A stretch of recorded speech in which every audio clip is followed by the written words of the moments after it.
The wind hit me like a wall of ice, and I went down hard on the frozen ground, my sample case flying out of my hand and vanishing into the white. 1 second the sky over Kesserine 7 was calm and gray, and the next second the temperature dropped so fast that the moisture in my nose froze solid. I could not see my own boots. I could not hear my own voice over the roar of the wind.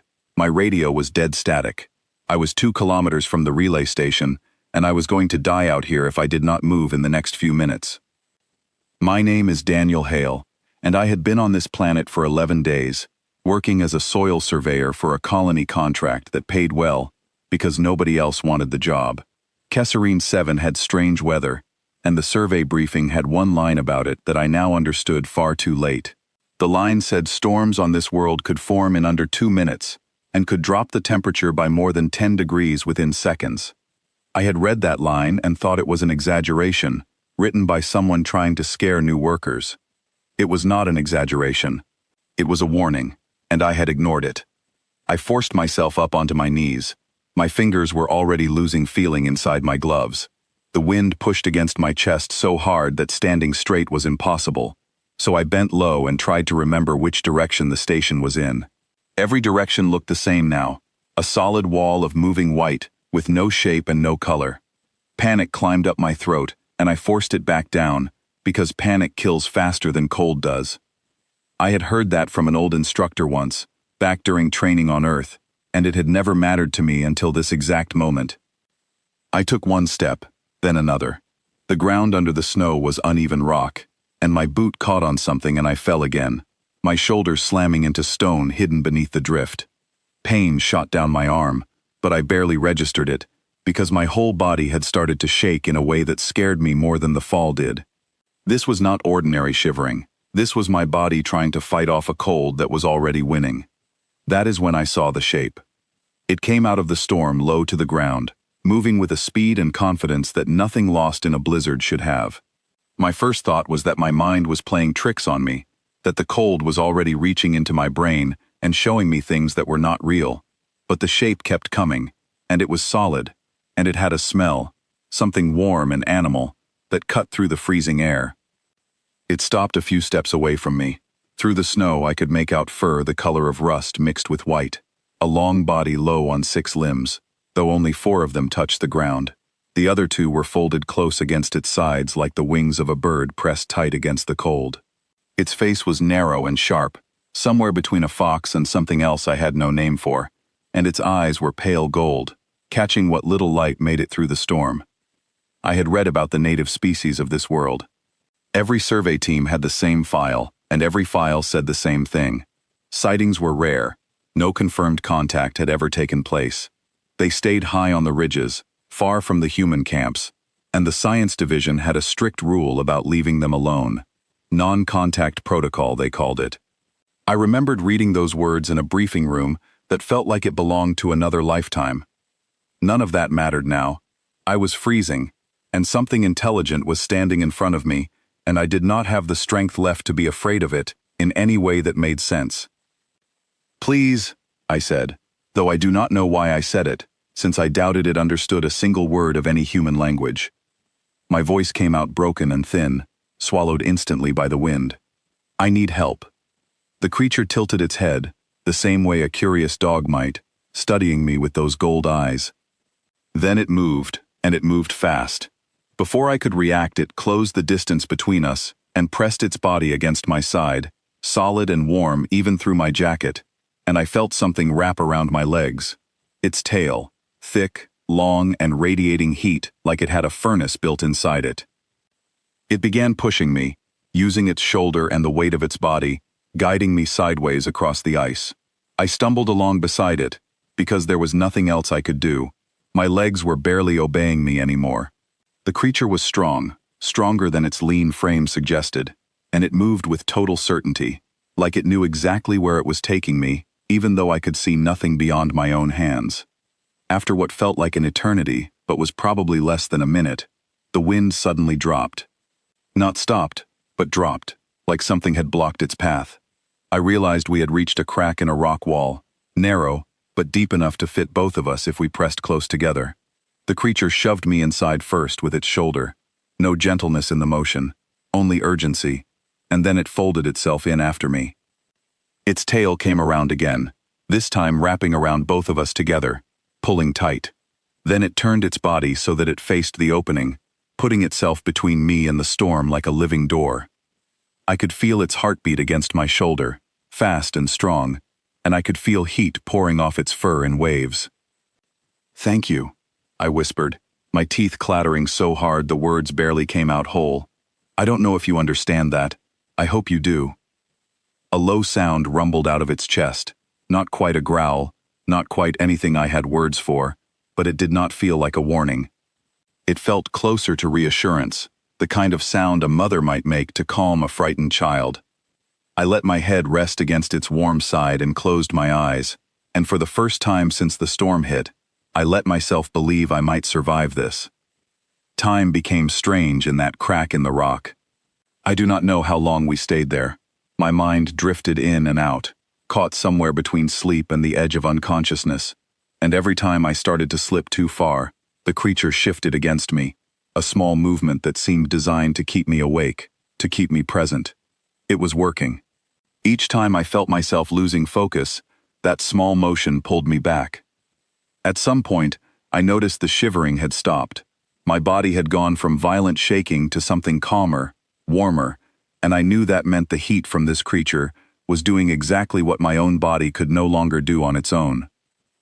I thought about the survey files again, about how little we actually understood about this species, and how none of those files had prepared me for the reality of being held together against death by a stranger who owed me absolutely nothing.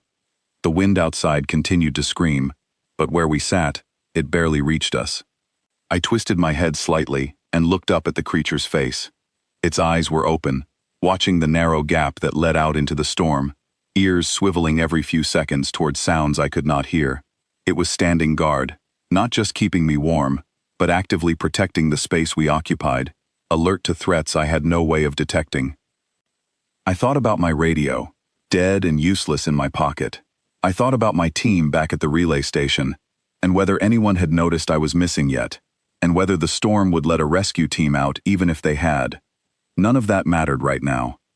Right now there was only the warmth of this creature's body, the sound of the wind outside, and the strange, quiet trust that had formed between two beings who could not even speak to each other. After what felt like hours, the wind began to ease. The scream turned into a moan, and then into something closer to an ordinary gust. The creature's ears twitched at the change, and slowly, carefully, it began to unwind its tail from around us, one loop at a time, watching my face closely as it did, as if checking whether I could handle the cold returning even a little. I managed to nod at it, though I doubt it understood the gesture. It seemed satisfied anyway, because it finished unwinding and stepped back out of the crack in the rock, shaking the snow from its fur in one long ripple that started at its nose and ended at the tip of its tail.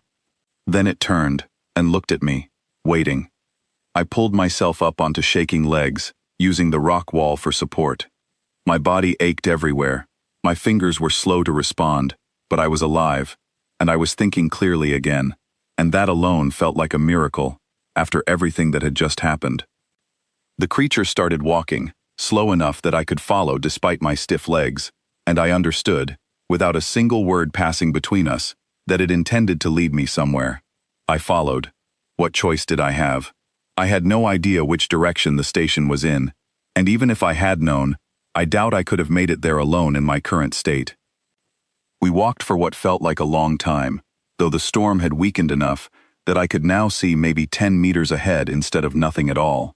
The creature moved with total confidence across ground that I could barely make sense of, weaving around rocks and drifts like it had walked this exact path 100 times before. Maybe it had. Maybe this entire mountain was its territory, and every stone and crevice was as familiar to it as the streets of my hometown had once been to me. Eventually I saw lights ahead, faint through the last of the falling snow, and my chest tightened with relief. The relay station. We had made it. The creature slowed as we approached, staying back near the tree line while I continued forward toward the glow of the station's floodlights. I turned back once, meaning to somehow thank it again, to find some gesture that might carry meaning across the gap between our two species. but the space where it had been standing was empty. It was gone, vanished back into the storm as silently as it had appeared, leaving no trace behind, except the warmth I could still feel lingering in my chest. The station door opened before I even reached it, and I saw Grace running toward me through the snow, her face pale with worry. Grace Miller was the station's medic, and she had clearly been watching the storm cameras, waiting for any sign of movement outside. She grabbed my arm and pulled me inside, shouting for help over her shoulder, and within minutes I was wrapped in heated blankets with a team of concerned faces around me, checking my vitals, asking questions I could barely answer. "You were out there for almost 3 hours," Grace said, her voice tight with disbelief as she checked the readout on the medical scanner. "Nobody survives 3 hours in a flash front without proper gear. How are you even conscious right now, let alone barely frostbitten?" I opened my mouth to explain, and then closed it again. How could I explain what had happened? How could I describe a creature with fur the color of rust, and eyes like pale gold sunlight, a creature that had wrapped its tail around me and shared its own body heat to keep me alive, without sounding like the cold had damaged my mind? I decided, in that moment, to keep it simple. "I found shelter," I said. "A crack in the rocks. It blocked most of the wind." Grace frowned, clearly not fully satisfied with that answer, but she let it go for now, focused instead on running more tests to make sure I was truly out of danger. The rest of the team drifted back to their stations once it was clear I would recover, leaving Grace and me alone in the small medical bay. "You're lucky," she said quietly, wrapping another blanket around my shoulders. "People die out there all the time. The company doesn't talk about it much, but 3 workers from the northern camp never made it back from a storm last season. You should not be sitting here right now." I nodded slowly, still turning the memory over in my mind, still trying to decide what was real and what my freezing brain might have invented to keep me calm during those long minutes in the crack of rock. But the warmth I remembered, the weight of that tail around my legs, the sound of that low rumbling breath against my ear, none of it felt like something my mind had made up. It felt real in a way that nothing else that night had. Over the following days, I filed my official report about the storm, describing only the parts that fit neatly into the standard forms. Weather event, unexpected severity, emergency shelter located, survived without major injury. I left out the creature entirely, not because I wanted to hide anything from the company, but because I did not yet understand what I had experienced myself, and I was not ready to share something so strange with people who might not believe me, or worse, might believe me, and decide to go looking for answers in ways that could put that creature in danger. Word of my survival spread quickly around the small colony. People who barely knew my name before the storm suddenly wanted to talk to me, curious about how I had made it through conditions that had claimed lives before mine. I gave them the same short version each time. Found shelter. Got lucky. Nothing more. But at night, alone in my bunk, I found myself thinking about those gold eyes, about the way that creature had looked at me before disappearing back into the storm, like it had been checking to make sure I was truly safe before it let itself leave. I wondered if it had done this before, saved some other stranded worker or lost traveler in the same way, using its own body as a shield against a storm that could kill anything unprepared for it. Or maybe I had been the first. Maybe out of curiosity, or something closer to kindness, it had chosen to help a creature it had never seen before, one that could not even speak its language, simply because that was the right thing to do. 2 weeks later, the company assigned me to a new survey zone, further up the mountain range, closer to the ridges where sightings of the native species were most common. I do not know if this was intentional, some quiet decision made by someone who suspected more than I had admitted, or if it was simply routine reassignment. Either way, I found myself hiking those higher trails with a new kind of attention, watching the tree line and the rocky outcrops with a hope I could not fully explain, even to myself. On the 5th day of that new assignment, working alone near a ridge overlooking a wide frozen valley, I saw movement out of the corner of my eye. I turned, and there, standing at the edge of a rocky outcrop, was a shape I recognized instantly. The same rust and white fur, the same pale gold eyes, watching me with quiet, patient curiosity. I stood very still, unsure of what to do, my heart pounding in a way that had nothing to do with fear. Slowly, I raised one hand, not in any gesture that meant anything specific, just a simple movement, meant to show I was not a threat, and that I recognized her, if this was even the same creature. She did not run. She stayed exactly where she was, watching me across the short distance between us, her tail moving slowly behind her, in a way that seemed almost thoughtful. Then, after a long moment, she took a few careful steps closer, close enough that I could see the details of her face clearly, for the first time in daylight, rather than through the chaos of a storm. I did not move. I barely breathed. This felt like a moment that could break apart if I made the wrong choice. And after everything she had done for me, I was not willing to risk frightening her away. "It's you," I said quietly, though I doubted the words themselves meant anything to her. "You saved my life." She tilted her head at the sound of my voice, the same curious motion I remembered from the storm, and then, slowly, she lowered herself down onto the rock, settling into a resting position, still watching me, but with none of the urgency from our first meeting. It felt like an invitation, or perhaps simply a decision, that I was not dangerous enough to run from. I sat down as well, keeping a respectful distance, and for a long while, we simply stayed like that, two beings from entirely different worlds, sharing a quiet moment on a frozen ridge, with no storm threatening either of us this time. I did not know what this meant for the future, whether this was the beginning of something the science teams would want to study, or simply a private connection between two individuals that no report could ever fully capture.